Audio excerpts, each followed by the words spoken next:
saw these little chalkboard wood houses at the Dollar Tree and had to get one to make a little haunted house decoration.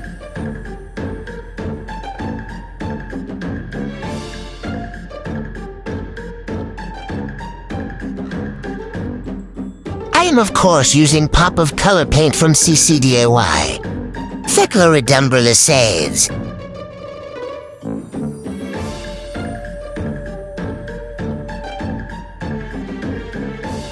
Look how professional I am as I paint this cute little guy.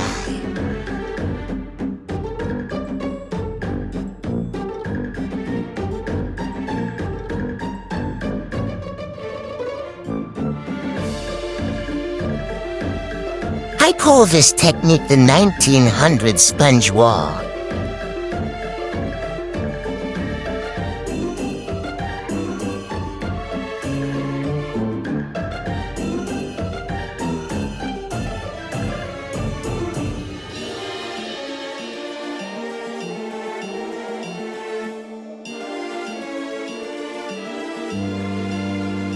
Okay, how cute is this dead inside ghost decal from Create by Firefly?